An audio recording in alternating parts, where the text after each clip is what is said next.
Ironwood prison greeted the October morning with its usual routine. The heavy gates open at 7:30 sharp, allowing an armored corrections van to roll inside. Warden Janice Whitfield observed its approach from the third-floor window of the administration building, absently stirring her long cold coffee. Her office, like herself, embodied strict order and discipline. Every folder on the wide oak desk lay perfectly aligned with the edge. The computer monitor sat center with mathematical precision, and even the blinds on the windows hung in flawless symmetry. In her 25 years within the prison system, Janice had learned to value structure above all else. Today's transport carried only one inmate, Langston Price, transferred from the Nevada State Penitentiary. His file had been on Janice's desk for a week. 34 years old, college-educated, convicted of grand fraud, 15 years served, impeccable behavior record, and a steady worker in the prison library. Janice smoothed her neatly styled, graying hair and walked toward the reception area, her heels striking a steady rhythm against the concrete floor. Guards straightened at attention as she passed. She was respected and feared in equal measure. Langston emerged from the van, tall and broad-shouldered, with even features and an attentive gleam in his brown eyes. His hands were cuffed, yet he carried himself with quiet dignity. "Welcome to Ironwood, Mr. Price." Janice's voice was smooth but cold. "I'm the warden, Mrs. Whitfield. We enforce rules here, and we expect them to be followed without exception." "Yes, ma'am," he answered, his pleasant voice carrying a slight rasp. "You'll be working in our library," she continued. "It's a privilege easily lost. Break the rules, and you'll go straight to general population." Langston gave a faint smile, as though her sternness amused him. The library was Ironwood's pride. 15,000 volumes, a digital catalog, and a spacious reading room where classes were held for inmates seeking education. Janice personally oversaw the paperwork before handing the newcomer over to Deputy Warden Kendra Lawson, a young woman with military poise and a sharp eye. Back in her office, Janice skimmed Langston's file again. Something about it unsettled her, perhaps that smile or his too direct gaze. Prison was no place for cockiness. That was the first lesson behind bars. The day moved along with its usual rhythm. Staff meetings, reports, inspections. Ironwood lived by its own code. There was hierarchy among staff as well as inmates, and Janice knew all the unwritten rules and how to bend them to keep order. Toward evening, she saw Langston again in the library. He was carefully arranging books, jotting notes into a journal. His movements were precise, almost practiced. "How are you settling in?" she asked, stopping by the shelves. "The cataloging system's a little different from what I'm used to, but I'll manage," he replied without looking up. "You've got a fine collection of classics." Janice hummed. Few prisoners noticed such details on their first day. "I hope you live up to your recommendation," she said dryly, turning to leave. "I certainly will, Mrs. Whitfield," he answered, that faint sneer in his voice again. Later in her office, Janice found herself rereading his file. Something was wrong with Langston Price, something she couldn't yet name, and Janice Whitfield didn't like mysteries in her prison. Outside, dusk settled. Ironwood prepared for lights out. A siren sounded, calling inmates back to their cells. Another day had ended. Another prisoner absorbed into the well-oiled system. What Janice didn't know was that this day marked the beginning of a story that would change her life forever. A month passed, and Langston Price quickly brought the library into order. The catalog was updated with meticulous precision. Books were always returned to the shelves on checkout days, and the reading room remained spotless. Even the pickiest wardens couldn't find a flaw to point out. Warden Janice Whitfield began dropping by the library more often, always under pretense of checking in. She noticed how effortlessly Langston handled the other inmates. He never raised his voice, yet his requests were followed without question. That evening, she lingered longer than usual. Langston was arranging books in the far corner when she stopped at a shelf of classics. "You've reorganized the section," she remarked, trailing her finger along the spines. "Yes," he replied, stepping closer. "By chronology. It's easier to trace the progression of literary movements that way." "An interesting approach," she said. Janice picked up a worn volume from the shelf. "Jane Austen. I haven't revisited her work in years." Pride and Prejudice? Or Emma, perhaps? He asked, his tone genuinely curious. She paused. You're well acquainted with her novels? Studied English literature in college. He shrugged. Austen was the focus of my thesis. Her grasp of human nature is remarkably sharp. They spoke for nearly an hour. Langston proved himself a skilled conversationalist, knowledgeable, quick-witted, and unexpectedly funny. His passion for literature surprised Janice. From that evening on, their discussions became routine. They debated Dickens, argued over modern prose, and traded impressions of poetry. To her own surprise, Janice found herself looking forward to these talks. You don't look like a swindler, she told him once. And what should a fraudster look like? He asked with a crooked smile. A man in a tailored suit, flashing a shark's grin? Maybe, she admitted, studying him, but definitely not someone with a taste for Victorian literature. Life is full of paradoxes, Mrs. Whitfield, he said, holding her gaze. Sometimes we don't even know what we're capable of ourselves. Something flickered in his brown eyes, unsettling her, but the feeling passed quickly. Deputy Warden Kendra Lawson was the first to notice her boss's shift in demeanor. Mrs. Whitfield smiled more often, appeared in the library almost every evening. One night, Kendra overheard muffled laughter from inside, close, almost intimate. He's a manipulator, Dr. Frost, the prison physician, once told Kendra over lunch. I've seen his kind before. He knows how to carve out comfort for himself. Kendra kept her thoughts to herself. Her loyalty to Janice was unshakable. She wouldn't gossip about her superior with anyone. Still, Janice caught herself thinking more and more about the quiet evenings among the books, the unhurried exchanges, and the challenge in Langston's gaze. She knew their conversations had long since crossed the line of professional interaction, but for the first time in years, she didn't care about rules. Have you read this? He asked one evening, holding out a book. Their fingers brushed as she reached for it. Janice pulled back quickly as though burned, the silence of the library pressing around them, broken only by their shallow breathing. It's late, she said abruptly. Time to close the library. Langston nodded silently, but his look told her this was only the beginning of something she couldn't yet name. That night, Janice lay awake, her thoughts racing. She considered how fragile her hard-won reputation was, how thin the line was between order and chaos. Some books, she reminded herself, were better left unopened, but it was too late. The story was already writing itself, and Janice Whitfield had unwillingly become its main character. December came colder than usual. The prison walls seemed frozen solid, and even the old heating system couldn't hold back the biting wind. Janice stayed later in her office. Paper spread across her desk under the dim glow of the lamp. At least, that was the excuse she gave herself for being there after lights out. That evening, she paused in the bathroom mirror, 53 years old. The wrinkles around her eyes deeper now, the streaks of gray in her hair no longer hidden. She had always seen such signs as weakness, yet the fitted suit still clung to her slender frame with authority. Catching herself fixing her hair, Janice grew angry at her vanity, angry at her own restlessness. The walk to the library took exactly 4 minutes. She knew every turn, every camera, every shift in security. Kendra was stationed in the opposite wing tonight. That knowledge should have alarmed her, but instead, it stirred something dangerous inside. Langston was waiting, as always. Somehow he seemed to sense when she would come.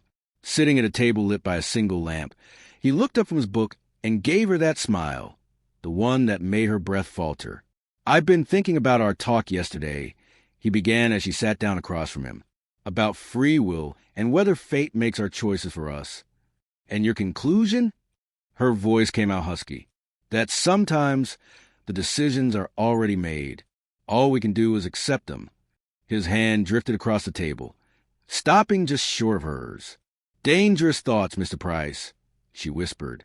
Langston, he corrected softly. When we're alone, I'd rather hear my name. She shook her head, but he had already taken her hand in his, warm, unexpectedly soft. This is madness, she breathed. Maybe, he murmured, leaning closer. But isn't it the beauty of it? Their first kiss happened then, in the dim hush of the library, surrounded by the scent of old books. Tentative, almost cautious, he kissed her as if she were something rare, delicate. But soon there were other nights, other kisses, less innocent, secret touches that made her dizzy, whispers in the dark, the constant edge of being caught only intensifying the thrill. By day, Janice remained the same stern warden, leading meetings, scolding staff, inspecting cameras. But her life now held a secret that colored the gray of routine with forbidden brightness. Langston, too, had changed. Among inmates, he wore a mask of detachment, but alone with her, it slipped. He told her about his childhood in a small Idaho town, about his abandoned dream of being a writer, and about how greed had led him here. "I don't regret it," he said one night. "If not for all this, I never would have met you." Janice knew each meeting drew her deeper into the abyss. More than once she told herself to stop, to end it, but every evening her feet carried her back. Dr. Frost seemed to sense something. Her gaze lingered too long during staff meetings, her tone too probing. Once she tried to start conversation about odd behaviors among inmates, but Janice shut her down quickly. Kendra, Lawson, too, had begun to understand. One night, she caught sight of her superior outside the library lawn after curfew. Their eyes met. In Kendra's gaze, Janice saw silent acknowledgement and silent protection. Soon, the affair stretched beyond the library, into Janice's office, empty classrooms, even forgotten back rooms. "We should be more careful," Janice warned after a particularly risky encounter. "Are you afraid?" Langston murmured, kissing the line of her jaw. "No," she admitted, and it was true. Exposure didn't scare her. Shame didn't scare her. What unsettled her was what he was doing to her heart. Every night in her empty bed, Janice replayed the chain of events, searching for the moment everything changed. When Langston Price had ceased to be just another prisoner, and instead became a man whose mere presence left her trembling. And then it happened. One morning, staring into her mirror, she said it aloud for the first time. "I'm in love with him." The word should have terrified her, should have snapped her back into control. But instead of fear, she felt relief, like surrendering at last to a current too strong to fight. She let the river carry her. That evening, she arrived at the library earlier than usual. It was as if Langston sensed a change in her. He didn't say a word, just wrapped his arms around her and pulled her close. There was more meaning in that embrace than in all the words in the world. Snow fell outside the library window, while somewhere deep in the prison, the heating pipes hummed steadily. Janice Whitfield, the warden of River Creek Women's Prison, stood in the arms of a prisoner and felt truly alive for the first time in years. She didn't yet know that this winter would mark the end of her former life, that soon everything would change irrevocably and the price for these stolen moments of happiness would be unimaginably high. But for now, she simply closed her eyes, listening to the heartbeat of the man she had no right to love. January brought snowstorms and temperatures well below -20. The old prison building was drafty. The prisoners huddled under blankets, and the staff clung to the heaters for warmth. Yet Janice didn't feel the cold. A fire burned inside her that no frost could extinguish. Her meetings with Langston grew almost daily. She found excuses for late checks, and he always managed to divert the attention of the other inmates. Together, they discovered hidden corners in the library, secluded nooks behind racks of legal books where the cameras didn't reach, or a back room cluttered with old catalog boxes. "Did you ever think you'd do something like this?" he asked once as they lay on a plaid blanket spread across the library floor. "To do what exactly?"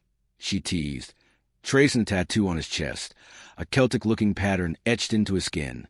This reckless passion, risking everything. Janice didn't answer. She had long stopped analyzing her actions. For the first time in her life, she allowed herself to simply feel. Kendra Lawson spotted them together in mid-January. She was making her rounds before lights out when she heard strange noises coming from the library. Opening the door, she froze. Her supervisor pressed against a bookcase, Langston kissing her neck while Janice tilted her head back, eyes closed. Kendra backed away silently, pulling the door shut. Her cheeks burned, not from embarrassment, but from the weight of responsibility. She remembered how Janice had once saved her career 5 years earlier, when accusations of abuse of power had nearly destroyed her future. Now, it was her turn to return that kindness. From that night on, Kendra became their unspoken guardian. She conveniently appeared in the right corridors, diverted her fellow officers' attention, and created pockets of safe time. Janice never spoke to her about it, but sometimes their gazes met, and a slight nod from the warden said everything: gratitude, trust. Langston began to change, too. A softness colored his movements, a tenderness in the way he looked at her.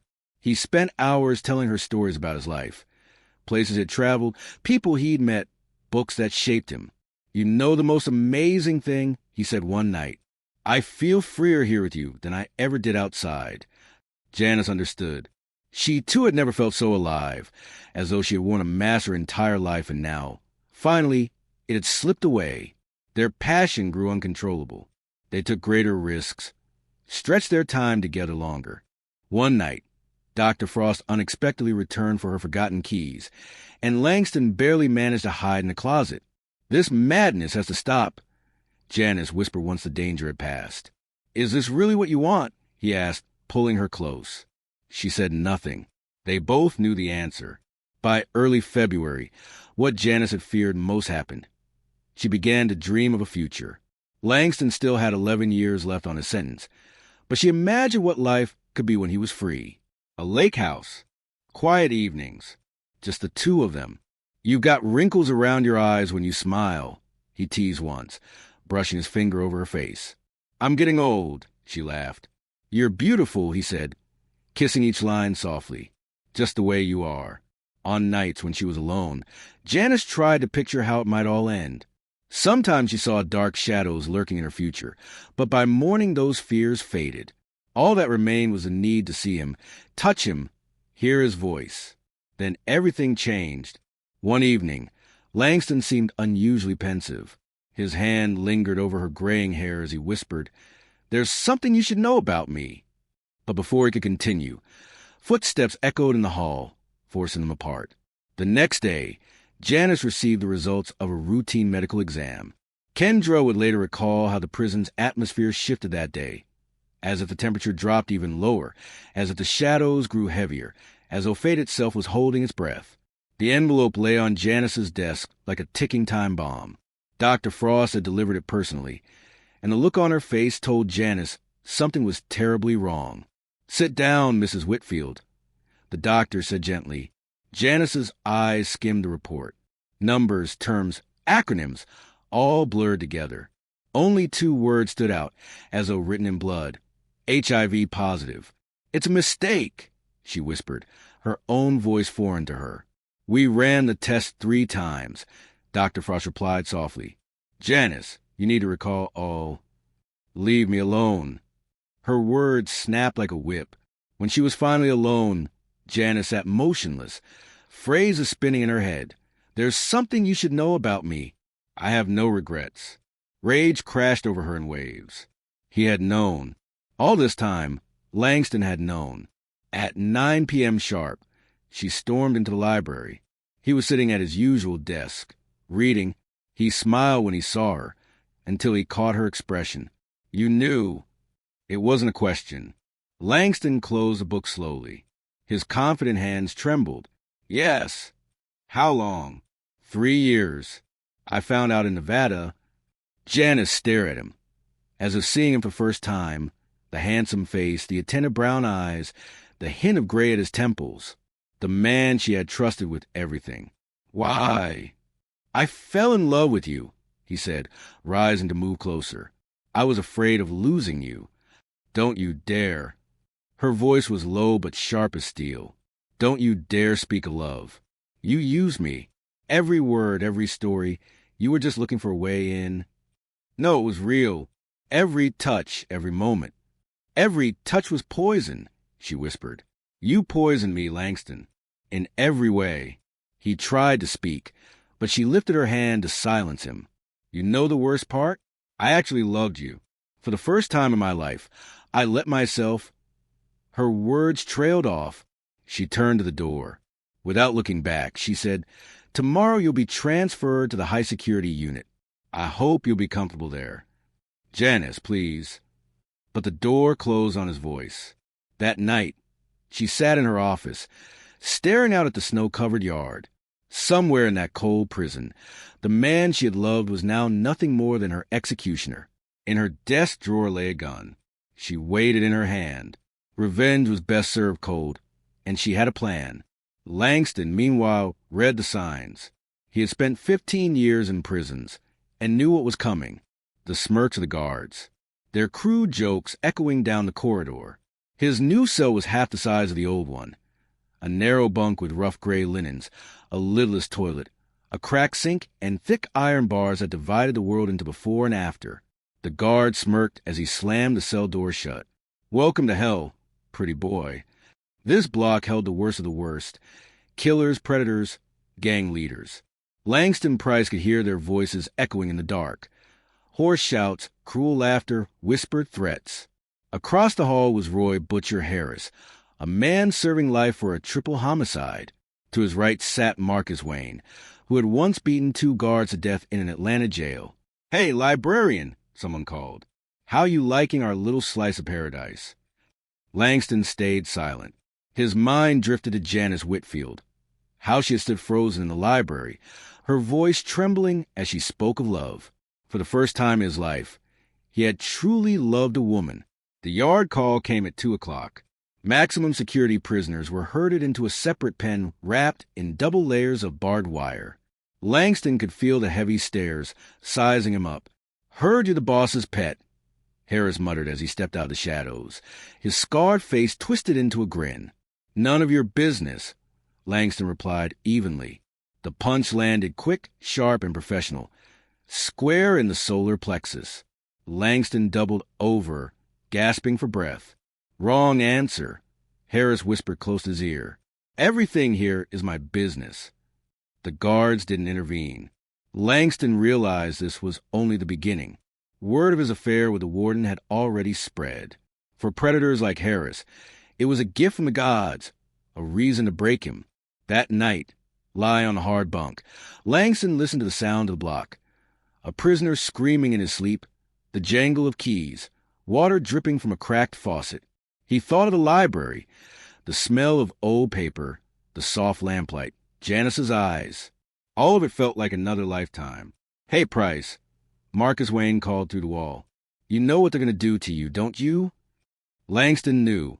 In prison hierarchy, there was no room for a man who crossed the line with authority, especially when it ended in scandal.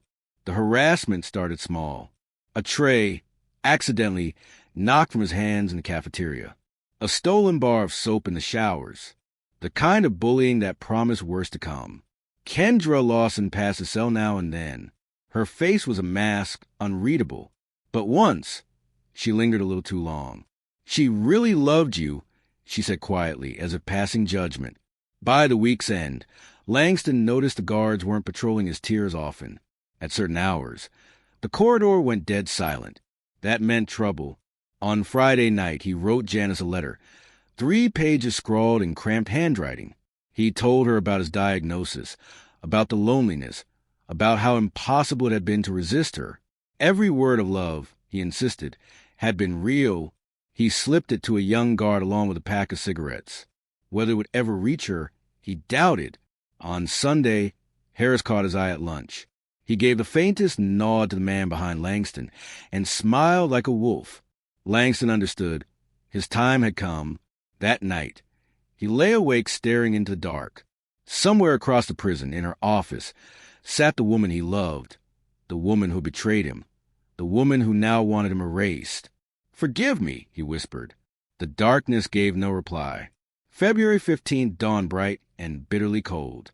Janice Whitfield arrived early, sorting mail, signing papers, holding meetings. No one noticed her right hand brushing the desk drawer where her pistol lay. Kendra Lawson came on duty at 7, passing Langston's cell. She saw him seated on his bunk, eyes locked on some invisible point, a look of grim resolve etched into his face. At 10, Dr. Frost made her rounds. She caught fragments of Harris whisper with his crew, phrases that made her skin prickle. She considered warning Janice, then thought better of it. It wasn't her place. By lunchtime, the prison was hushed. Inmates whispered. Guards were tense. Everyone seemed to sense what was coming. At 2, Langston requested the infirmary, complaining of a headache. On the way, he slipped into a side corridor when his escort fell behind. The library was deserted. He walked between the shelves, fingertips brushing the spines. The smell of paper, the hush, the pale light through tall windows. It was all the same. Only now, it felt like a stage set waiting for its final act. At 3, Janice received a folded note. He is in the library. The handwriting was unfamiliar.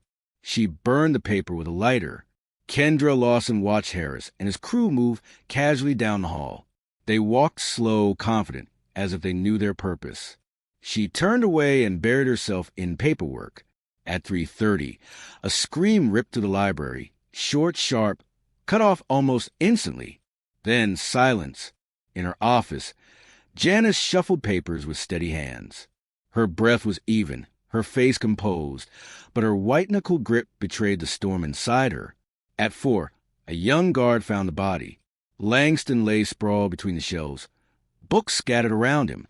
His face was unrecognizable, his chest torn with stab wounds. In his lifeless hand, clutched tight, was a battered copy of Jane Austen's Reason. Dr. Frost noted the detail with unease. Kendra, Lawson watched Harris and his crew return to their cells. Their uniforms were neat, their hands clean, but their eyes glowed with feverish triumph. By 5, Detectives Ashton and Sage Malloy arrived. Graves was tall and broad-shouldered, his dark hair streaked with gray. Malloy, sharp-eyed and fiery-haired, seemed his opposite in every way. The library still reeked of tragedy. Blood dried on the floor, shelves overturned, books scattered like debris after a storm. Look at the angle of the spatter, Malloy murmured. He was on the ground when they struck. Graves nodded. Not a fight, an execution. Dr. Frost gave a report nervously. 23 stab wounds, blunt trauma to the head, and restraint marks. His wrists had been cuffed. How many assailants? Graves asked. At least 4. Kendra Lawson proved a difficult witness. Her answers were clipped, her eyes fixed somewhere beyond Malloy's shoulder. Where were you at the time of the murder? Checking paperwork in the administration building. Did you see anyone suspicious? Everyone in prison is suspicious, detective. Graves noticed how Kendra faltered slightly at the mention of Janice. They had saved the warden for last. She now received them in her office, impeccably dressed, her posture straight as a blade. Mr. Price used to work in a library? Yes. He was transferred there after his arrival. Why was he reassigned to a high-security unit a week before his death? Regime violation. Her voice didn't waver. Sage Malloy studied her carefully. Something about Janice's calm demeanor felt rehearsed, like she was delivering lines from a play. By evening, they had their first suspect, Roy Harris. His interrogation lasted 3 hours. Where were you at the time of the murder? In my cell. I can provide a dozen witnesses. Do you have an alibi for every minute of it? There's always an alibi in prison, detective, especially if you need one. That night, Graves and Malloy sat hunched over testimony, chasing threads that never tied. Something's not right here, Malloy muttered, spreading out the crime scene photos. Look at the book in his hand, Reason and Argument. Why that one? Random? Maybe not. There are no accidents in prison, especially in murders like this. Neither realized they were being watched. From her office window, Janice Whitfield observed the detectives walking to their car, her reflection faint in the glass. On her desk lay an unopened envelope, her most recent HIV test results. She didn't bother breaking the seal. Some truths were better left unknown. A knock broke her thoughts as Kendra Lawson entered with the evening report. Janice squared her shoulders and turned toward the door. The game was only beginning. On the 3rd day of the investigation, Sage Malloy uncovered their first lead. Reviewing security footage, she noticed a strange anomaly. For cameras in the corridor leading to the library went dark for exactly 30 minutes during the murder. "It's not a coincidence," she told Graves. "Someone inside administration helped set this up.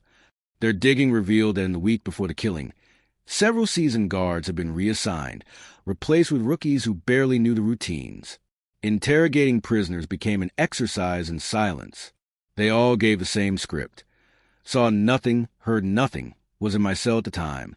Only one young inmate, a tattoo creeping up his neck, slipped. He said Harris had called it a gift for the warden. An hour later, he was found in the showers, skull cracked, alive by miracle. When they questioned Dr. Frost again, she seemed more nervous. What do you know about Mr. Price and Mrs. Whitfield's relationship? I can't discuss patient medical records. This is about murder, Malloy pressed gently. The doctor snapped. She revealed Price's diagnosis, Janice's test, and how the warden's behavior shifted after receiving the results. A picture began to emerge. Motive, revenge. A carefully orchestrated murder. But still no proof. Harris and his crew stayed silent. Guards looked the other way. And Kendra Lawson acted like a wall between the detectives and her superior. Used the system against the system. Graves muttered, staring at the evidence board. Malloy glanced out the window. In the yard, Janice Whitfield was speaking with a group of guards, her back straight, her gestures commanding. You know what the worst part is? Malloy whispered. She really loved him. Otherwise, she would have just shot him herself. Phone records, emails, staff interviews. Nothing tied Janice directly. It was all circumstantial. During their final interrogation, Roy Harris grinned. Sometimes bad things happen to bad people, detective, especially in prison. By the 9th day, Graves and Malloy sat in an empty office, surrounded by files. We know she did it, Malloy said. Knowing isn't the same as proving, Graves replied. A crime scene photo lay between them. The book reason and argument clutched in Langston Price's hand. A message from the killer or the victim. Footsteps echoed in the hall. The steady click of heels. Janice Whitfield strode through her prison like a queen through her palace. She had won, and she knew it. In the shadows, inmates whispered, passing from cell to cell a new legend, the warden who knew how to wait and how to avenge. The Langston Price murder file landed on the district attorney's desk a month later. Graves and Malloy presented everything. Footage, statements, forensics. Not enough. The DA snapped, slamming the folder shut. It's all circumstantial. It'll fall apart in court. They knew he was right. Janice had built a flawless plan. No direct contact. No explicit orders. Just coincidences and silence. Roy Harris earned extra time, but never broke. His accomplices stayed quiet, too. In prison, there were things worse than more years. Life at River Creek moved on. Janice Whitfield still ran the prison. Efficient, flawless. Only now her eyes carried a new edge. Colder, sharper, dangerous. The library was renovated. A new, elderly librarian with a gentle voice returned books to the shelves. All but reason and argument. That one remained locked in evidence. Only Kendra Lawson carried the memory. She had seen the warden change day by day. Something dying in her, replaced by something harder, darker. On the last day of the investigation, Malloy entered Janice's office. You know what we know, don't you? It's not about what you know, Janice answered coolly. It's about what you can prove. They stared at each other for a long moment. Two women on opposite sides of the law, yet alike in their understanding of justice. A year passed. Ironwood carried on. Janice Whitfield remained in command, her hair now completely white, her posture unyielding. In the evenings, she sometimes stood in the library, fingertips brushing the spines of books, perhaps reminiscing, perhaps reflecting on the thin line between love and hate. Somewhere, deep in the Department of Corrections archives, the Unsolved case file sat. On its last page, in Sage Malloy's hand, were the words, "Sometimes justice doesn't come through the law. Sometimes it comes through pain, betrayal, and revenge. And no one knows which costs more, to love and be betrayed, or take revenge and lose yourself." The case was closed, but the story lived on, a reminder that behind prison walls, even love can become a weapon. If this story moved you, There's so much more to uncover. Subscribe now to never miss the drama, the emotion, and the untold truths. Stay tuned for the next story, one you won't forget. This is Ruthless Realities. Until next time.